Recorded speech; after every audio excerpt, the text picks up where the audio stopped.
Because, look, people don't want to go to be lectured about politics. They want to go to be entertained. And as Disney strays from the entertainment and goes towards the politics in its programming, I think they're going to see other box office failures.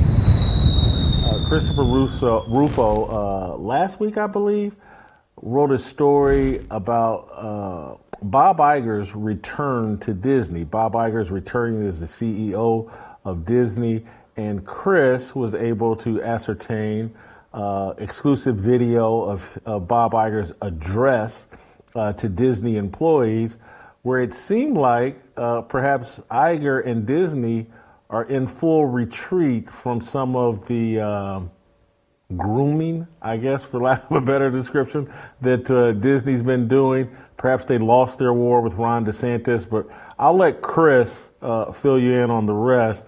Chris, what did you glean from Bob Iger's meeting with Disney employees?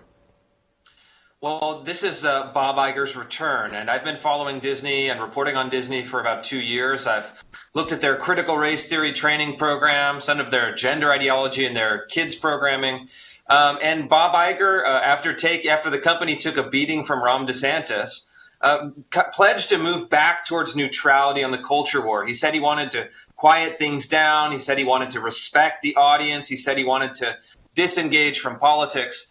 And I take it as a tactical retreat. I think that Disney's core commitments are probably the same. But it's important because it shows that public pressure and political pressure works.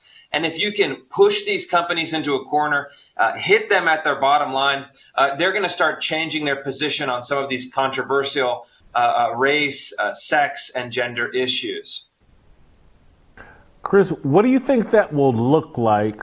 Or is it a possibility Bob said these things knowing it would get leaked and put out in the media, and that's all they're really going to give us is these words? Or do you think their programming might look and sound a little different in the near future?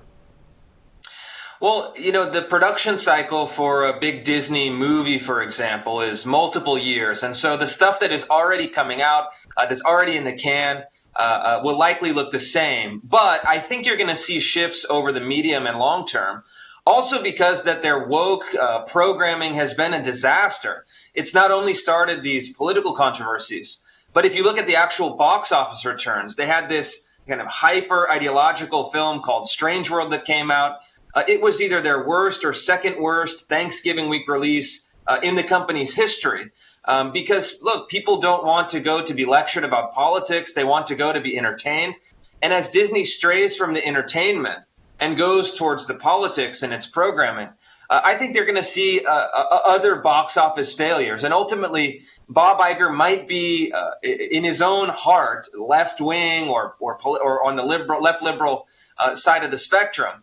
But he's also a businessman, and I think that he's learning the lessons from his predecessor, in some ways throwing his predecessor under the bus. And I think at least publicly signaling that he wants to move back towards the center. So we'll keep an eye on it. We'll monitor. We'll observe. We'll see how it changes, how it doesn't change.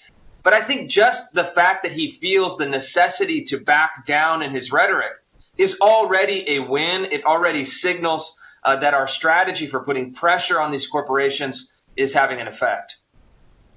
Can I interject real quick? Yeah, please. Because I'd heard that I heard the last boss, the last CEO, had some things in development, and now that Iger took over, it's kind of a shame because I heard they were going to make a film about a transgender whale. It's called Maybe Dick. So I'm bummed I don't get to see that.